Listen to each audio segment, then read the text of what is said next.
Greetings, American Legal Systems. It's Miss Anderson coming to you from Sunday afternoon. So it's Monday for you, it's Sunday for me. Sunday afternoon doing this video, which means that I am actually muting the Packer game. It is still the first quarter. We'll see how things go. So far, looking a little shaky, a little nervous, but I'm gonna be doing this little webcast for you guys of your last lecture because I have to be at a mock trial competition today. I apologize because I can see that the glare from the computer is shining off of my eye or my glasses, so it's gonna potentially be a little bit annoying to be staring at that glare. So I'll do my best to keep it to a minimum, but I can't make any promises. So today is the last day of lecture for American Legal Systems. After today, you guys are going to be hopefully preparing for your final exam. Your final exam, I've said it before, I'm just going to take these off because I think it's a little annoying, so it'll be a little harder to read. Hopefully I'll be all right. Okay, so your final exam will be on this week. Which day? You guys are a B class. It's on the board. Look at the board. I wrote it on the board. Okay. So just check the board because I can never remember with A and B classes when exams are. So check when your exam is. You can come in, sit with me, do exam review during those afternoon times. I'm not going to guarantee I won't have meetings at some point during those exam times. So, I can't promise that I will be 100% available, but I will try my very best to make myself available for you guys. The other thing that I'm going to say before I get started on lecture here with regards to your exam is that studying is something that it took me a very long time to learn how to do. And I had to essentially have a couple of pretty bad grades beat the sense into me that I actually really did need to study for exams. So I'm going to just tell you a couple of things. I'm not the world's best studier. Like, I'm not the, reigning study champ in the world. So I'm sure there are other people that have really good study tips. And Mr. Vorlander is a wealth of information. I am sure that he can also give you guys some tips. But one of the things that I really think helps is if you look to vocabulary. What are the words and concepts? And really lay those out and provide, write a definition that is a sound definition based on the things that we discussed in class, but also potentially based on things that you need to go out and research, and then create for yourself some kind of system for studying those terms. And I was teaching my World Civ class this technique the other day, and they really were appreciative of it. And I hesitate sometimes to even teach techniques like this because sometimes I think kids get beaten over the head with these little tricks and gimmicks, but the kids really seem to think that this one was one they, I guess, hadn't heard of before. I don't know. So I'll tell you the thing that I gave them was I gave them little circular key ring kinds of things, and I had them cut little slices of cardstock paper, note card paper, and on one side of the little slip of paper they wrote the term, and on the other side they wrote the definition, and then they put a paper punch in one end and they put that term, that little vocab card, on that ring with all the words facing one direction, all of the terms facing the other direction, and then you can carry it in your pocket. And you can pull it out and just review them. And the thing that's good about a little technique like that is that not only are you practicing the vocabulary when you're actually writing the words down, because that's a big part of it, but also you're practicing the vocabulary every time you get it out. And that repetition is really powerful. So for example, if you took a word, I was just writing some notes here before I started, as I was preparing to do this lecture for you guys. And I wrote the word jurisdiction. And I thought, well, that's a vocab term for them. We've talked about what jurisdiction means. We've gone over it. that is a term you need to understand. Not just because I could potentially ask you, which of the following, is a good example of jurisdiction, but because being able to use the term jurisdiction in the context of, say, like a short essay or a long essay will be really, really important. Okay, so keep that in mind. Maybe what I'll do is I'm going to do these videos for you guys today in some segments. And I will do a segment at the very end that I'll post that is basically just about the test, so that you can go back and you can just review information about the test. And on there, I will give you a couple more tips about studying, getting yourself prepared for this final exam, because it is a big portion of your exam, and of your final grade. And also I'll give you the final essay topic, and maybe even quiz you. Ooh, maybe I'll quiz you a little bit and see if you can come up with the answers to my potential, sort of ish final exam example questions. Okay, so we'll just do that at the end. Okay, so I am going to, of course, finish our lecture series for this entire semester. We are finishing the lecture series with the Eighth Amendment. And, the Eighth Amendment is one that we could have spent 3 class periods on. And perhaps if I hadn't spent, an entire 25-minute segment of our last class period talking about issues of transgender people in America, perhaps if I hadn't done that, we could have done 3 periods on the Eighth Amendment, but I'm sure you guys are terribly sad that we don't have time to do 3 lectures on the Eighth Amendment. But the reason I tell you that is because, simply just because the Eighth Amendment is really an amendment that has a profound hold on the American imagination. There are lots of issues with regards to the Eighth Amendment that people think of, and so we're going to kind of get into some of those. We can't cover all of the possible issues with regards to the Eighth Amendment, but c'est la vie. We'll do our best. I'm going to cover the main things and the things that I think that as a sort of introduction to the criminal justice system, which is essentially what this class is, and constitutional law, that these are the things that are really kind of foundational for you to understand about the Eighth Amendment. Okay? So, the other thing I'll say is, since I'm at my house right now, the phone could ring at any moment, so I might have to break this up. And when the furnace kicks in, sometimes it makes a little bit of noise. So hopefully I'll be as unpopular during this next 20-minute segment as I have been all morning, and the phone won't ring. But, of course, the minute you don't want it to ring, it does always ring. So, and of course, I am distracted by the fact that the score is 3-3 right now. So just giving you an update, even though you all know what happened. So yeah, okay. So let's get going here. How is everybody today, by the way? Yeah, how's it going? Yeah, I'm at the courthouse right now in Portage with my mock trial team. That's where Nick is. Yeah, we're doing a little mock trial. So hope you're having a great day. Okay, Eighth Amendment. Let me just read it out for you. Oh, hi, Mr. Borlander, by the way. Hope everything went well during first block. Okay, Eighth Amendment. Here's how it reads. So get your little Bill of Rights book out. Thank you, Peter, for having it with you, being the exceptional student that you are. Hopefully you're in class today and I'm not sounding too crazy. Okay, so here is how it reads. It reads, excessive bail shall not be required, nor excessive fines imposed, nor cruel and unusual punishments inflicted.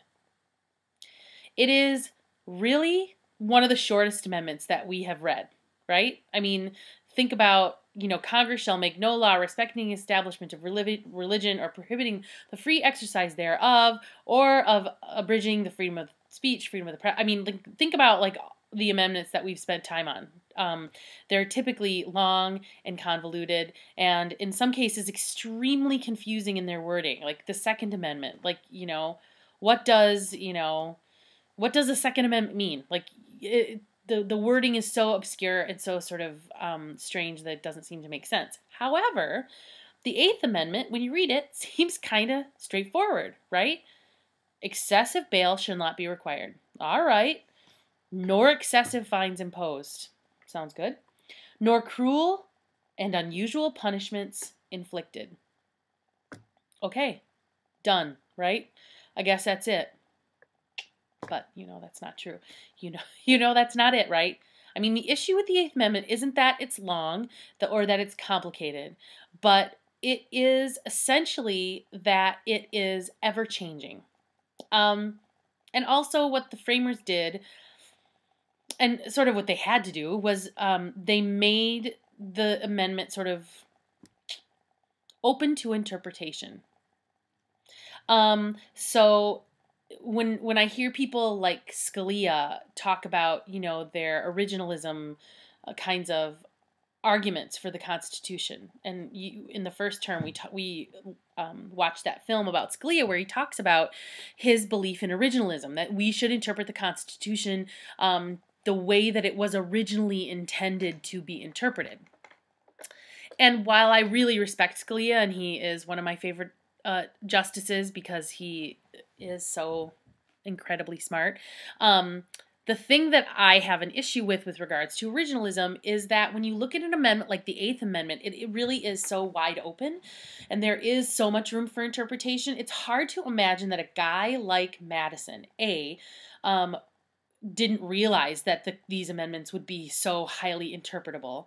And B, it's hard for me to really imagine that a guy as smart, as wise, as thoughtful, as reflective, as deeply understanding of history and its power on the people that were to come after, it's hard for me to imagine that they did not realize that times were going to change and that things would have to be sort of interpreted. And as a matter of fact, the Eighth Amendment has sort of been interpreted to have this, what's considered this evolving standard of decency. And when we get into talking about cruel and unusual punishment, we're going to talk about a case named Trop v. Dulles, or, frankly, we can just talk about it right now. In 1958, the case Trop v. Dulles. Trop is spelled T-R-O-P, and then Dulles is D-U-L-L-E-S. And in Trop v. Dulles, the Supreme Court of 1958 said that the Eighth Amendment must draw its meaning from an evolving standard of decency. And the word evolving standard of decency is sort of the crux here. An originalist like Scalia says, okay, well, let's look at what the framers intended, and let's just use that meaning, because if we don't, then it's a snowball. Then how does it mean anything? If you don't hold it to mean what it meant at the time that it was written, then how does it mean anything, right? But as far as Trop v. Dulles is concerned, in the court of 1958, the Eighth Amendment in particular, and even Scalia himself, does agree with certain components of the Trop ruling, and does sort of realize that we have these evolving standards of decency with regards to things like cruel and unusual punishment, fines, and things like that.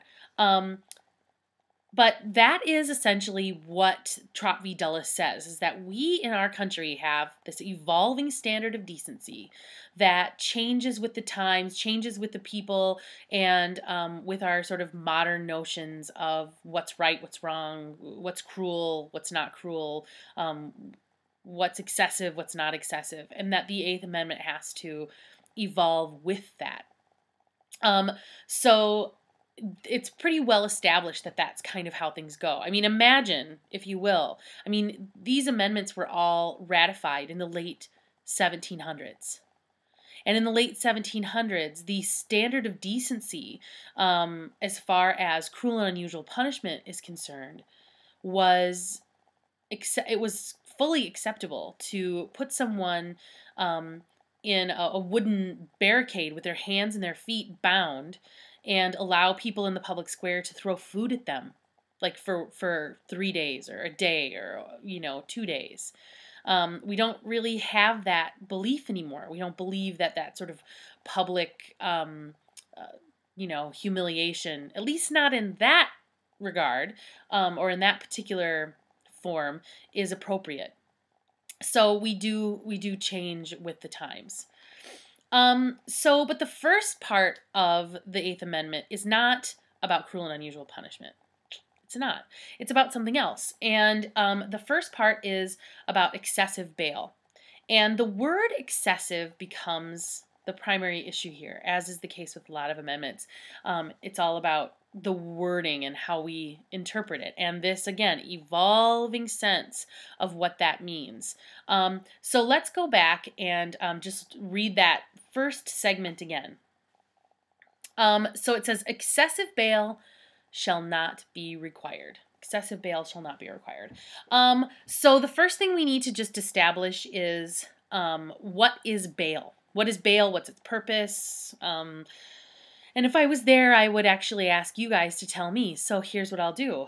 And I don't know how this works or if it works very well, but I'm gonna see how it goes. So bail. What is bail? If I take a minute and I pause and ask you guys to just see if you can answer it for each other, why don't you try that? What is bail? Tell each other.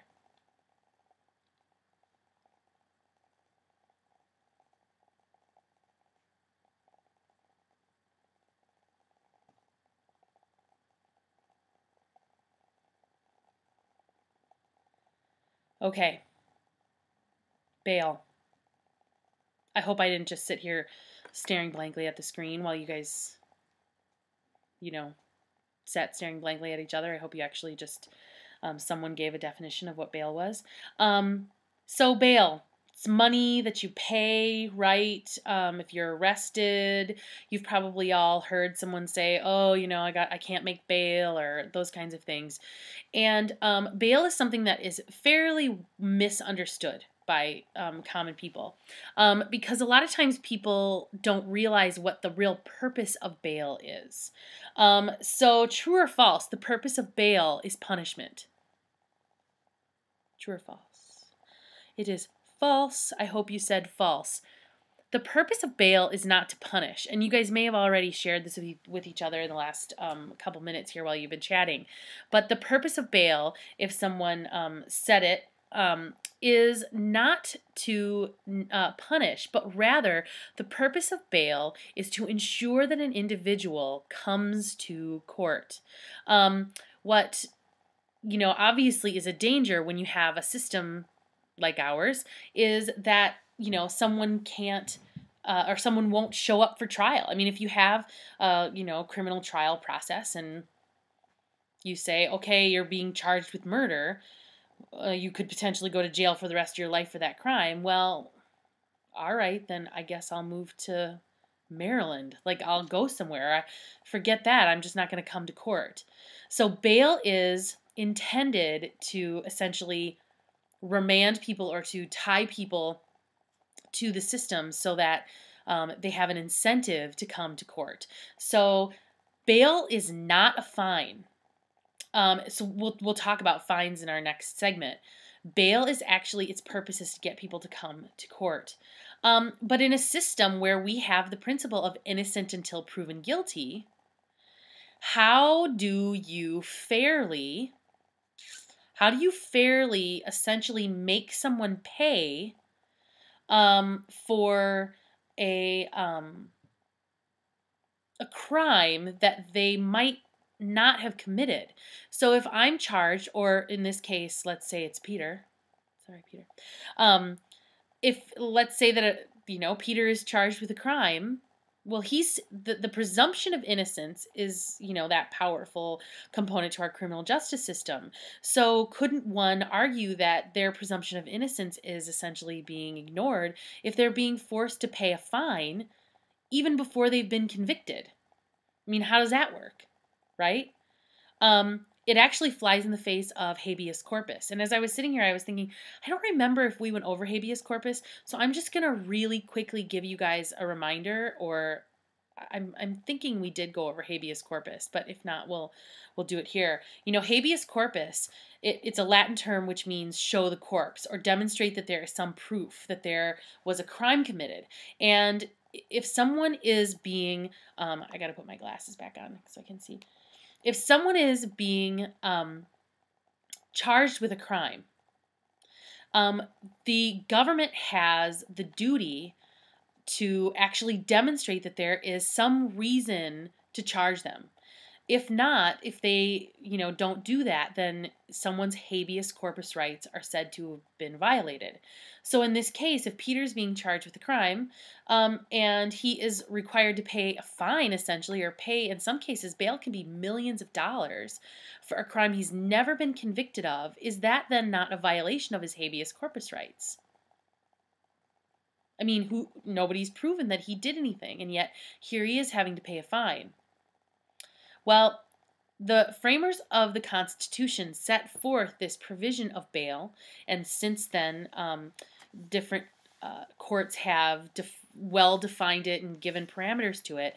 But the setting forth of this bail is something that has a historical roots in early English common law. I mean, prior to American criminal justice, the notion of bail is something that was actually common in early English common law.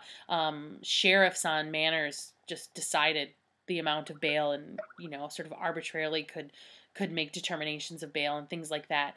So it does have its foundations in history, but also in the Constitution there is the provision of bail is set forth clearly because there is a need to keep people, otherwise no one would have, the system would have no ability to actually require people to come to trial, and then the whole system breaks down, right? So if people don't actually have to come. So to get back to the issue of, how does this not violate someone like Peter's rights? Bail is actually not a fine. It is essentially like what's the word? It's not a loan. It's like it's a tether that ties you to the system, because once you pay your bail, if you show up to trial, whether or not you are convicted, that bail money goes back to you. So bail is not money that the system keeps. Rather, it is money that is held. It's sort of, a ransom might be one way to sort of think of it. It's kind of a ransom that you pay for the government to hold, so that you have an incentive to come to trial. Now, if you don't show up, let's say that you jump bail, and bail jumping is something that has always occurred, and we'll talk a little bit more about it in the next couple minutes. But if you don't come to court, then that bail does go to the system. And in most places in the state of Wisconsin, if you don't show up to court, let's say you have a $20,000 bail, you've paid it, but you flee to the Cayman Islands anyway, you're gone, that $20,000 actually goes into various victims funds. So the first thing that it does is goes into a victims fund. It pays back victims who have been damaged by the system and have been given certain monetary awards, and so that's where the money goes. So the system doesn't make money off of it. I mean, the government is very careful in most cases to ensure that it doesn't look like a money earning scheme, but it does go back to you if you show up to trial. Again, whether you're convicted or not, that bail money is going to go back to you. So if your mom gets a loan by taking out a second mortgage on your house to pay bail for you, she's going to get that money back as long as you show up to trial. So, but of course, hopefully her child who is being accused of a crime doesn't make her lose her house because they run off to Mexico or something. Okay, now bail can be denied, though. Bail does not always have to be given, and the courts have been very clear that depending on certain circumstances, bail can actually be denied. And denying bail is often based on charges that may be considered sufficiently serious. If charges are considered, and the word is sufficient, or the words, I should say, the phrase is, if bail may be denied if charges are, quote, sufficiently serious. So, so that is possible. But when judges are setting bail, they have a couple of different things that they determine. So, so the first thing that judges determine when they are setting bail, oh, Lambo Leap. Oh, look at that. Is that Hawk? Who is that? I'm sorry. I'm a little distracted. I didn't get to see the play. This is bad. I knew this was going to happen, you guys. I knew that if I watched this game while I can't see who it is. I can't see who made the touchdown. Anyway, okay. I'm sorry. I'm a little distracted. Okay. It was a pass to the end zone. First quarter. Okay. If I'm sorry, you guys. So silly that I'm doing this. I should just turn the TV off, but then I feel like I'll be missing something. If bail is if judges are going to give bail, these are the things that they use to determine it. Okay, the first thing is flight risk, obviously. If a person is a flight risk, the whole purpose of bail is to keep people coming to trial. But if somebody is considered what's called a flight risk, it means that they are someone who is considered likely to flee, likely to not show up. Some examples of that could potentially be people who have access to private planes, or people who have lots and lots of friends all over the world, or connections, or people who might be very powerful. That's one thing. But judges can look at bail records, because that's another thing that could make someone a significant flight risk. If you have been arrested before and fled, or not shown up to court, or not done what you were supposed to do, then the judge can use that in determining your risk of flight. The other thing that the judge can consider is if you would be considered a danger to the community. If the person is a danger to the community, or has demonstrated that they are a danger to the community, they can also be denied bail. Or their danger to the community can be an element of how high the bail is. But again, don't forget, bail can be denied too if the crime is serious enough. So if the charges are sufficiently serious, judges can just flat out deny it. And also if it's feared that they might interfere with witnesses. If, say for example, someone is accused of,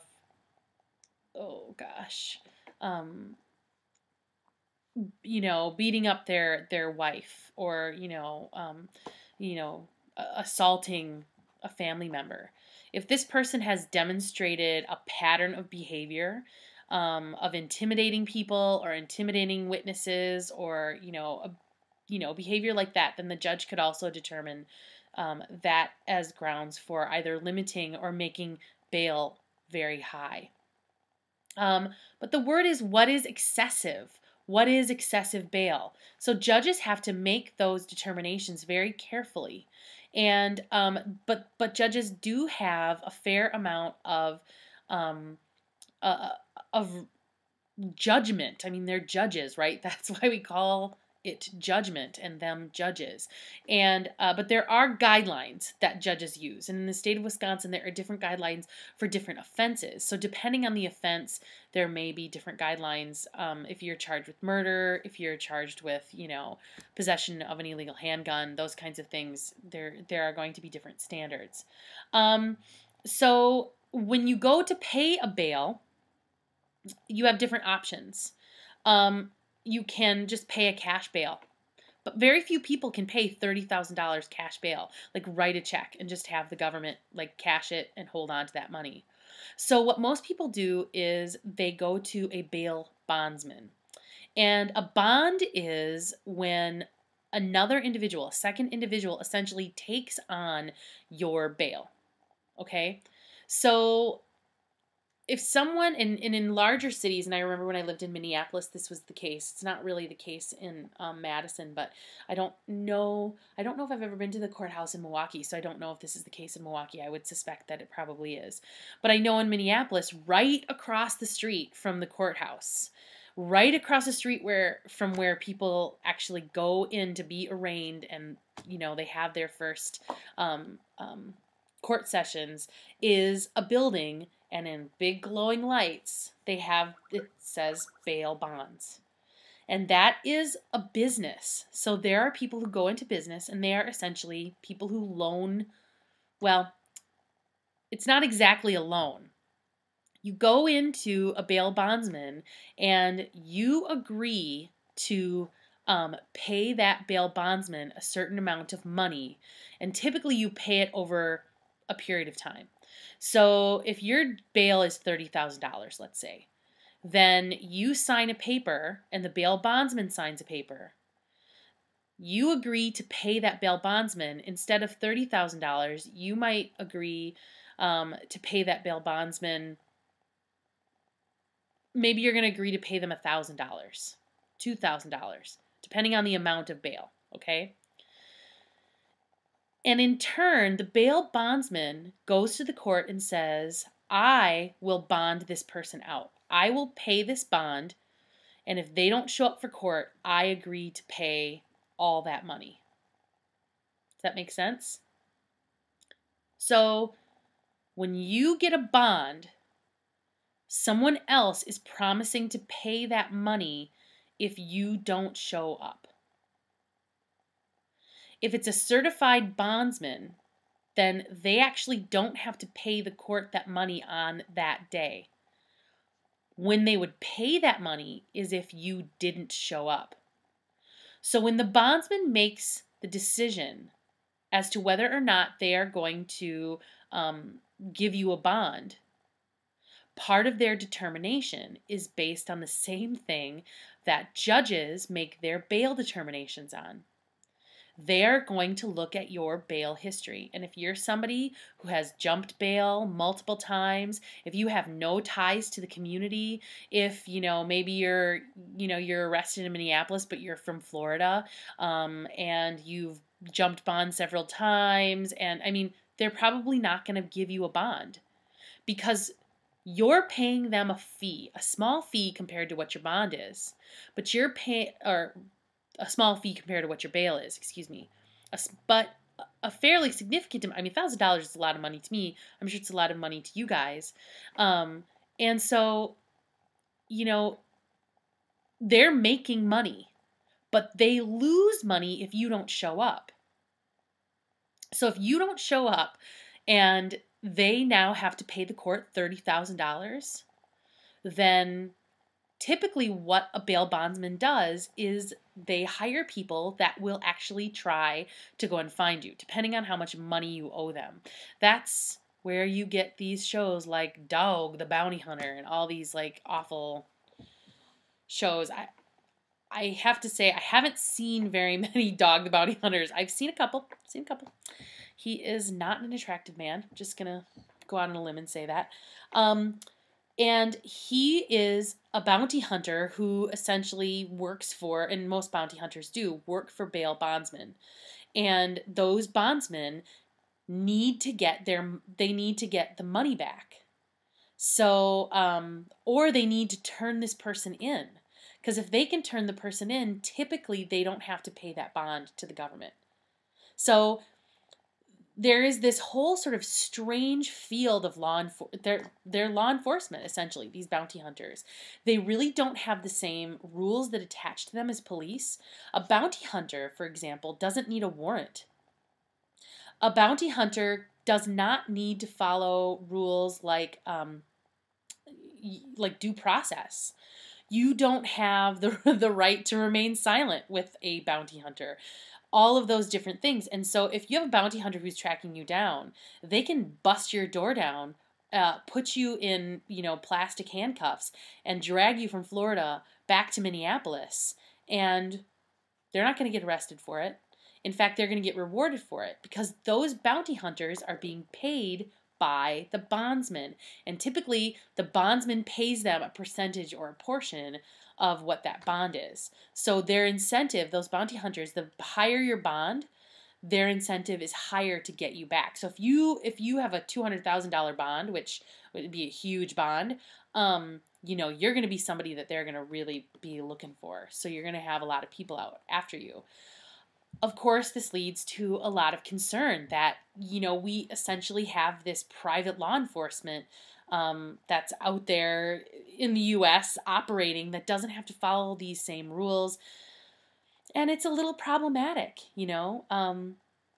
just because a person is a private citizen, if they're acting as a law enforcement official in the capacity of law enforcement and benefiting the law enforcement and criminal justice system,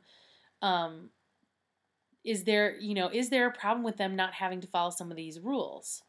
But if they have to follow those same rules, then think about how far it goes. Like, how far does it extend to who has to follow them? So as of right now, there is no requirement for bounty hunters or bail bondsmen or, frankly, any private citizen to follow some of the same rules that police would have to follow upon arrest.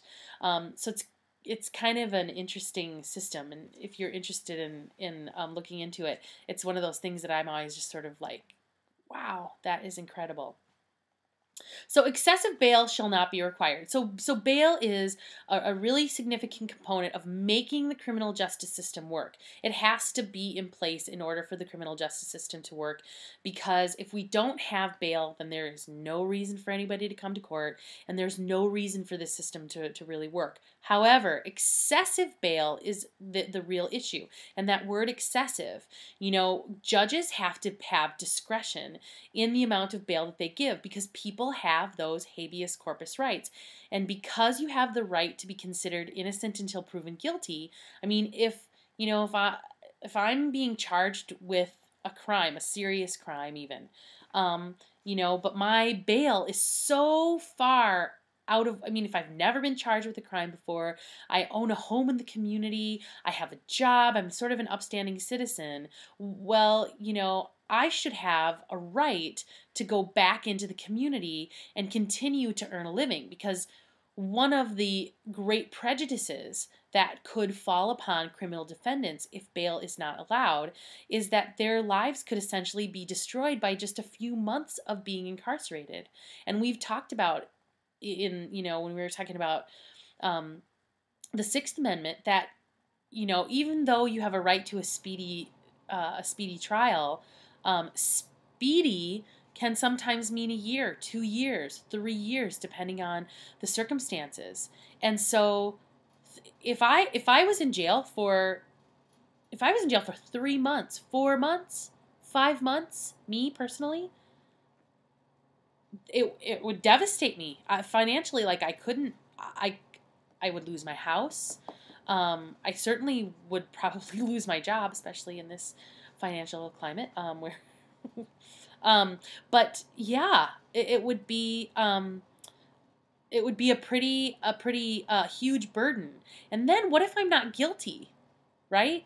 So now I've lost my home, I've lost my job, potentially if I have children, I would have to have paid people to take care of them, or my spouse would be taking care of them. So in order to ensure that the burden isn't excessive on criminal defendants for crimes that they have not been convicted of, the sense of, what is excessive has to really be kept in mind, and judges are aware of that, and they try to be to keep those components in mind. So what is the flight risk? What is the danger to the community? Are the charges sufficiently serious in order to warrant a denial of bail? Is there a worry that this person would interfere with witnesses? What's the bail record? Does this person have ties to the community? Like, all of those things kind of come into play. So, okay, so that is excessive bail. So take a couple minutes. If you have a couple questions you want to ask each other just to clarify, or if Mr. Vorlander wants to just kind of clarify a few things, you can do that. And then we'll take the next piece of Amendment 8 in the next video. Okay, so long. And also, I might just watch a couple plays here. Okay, bye.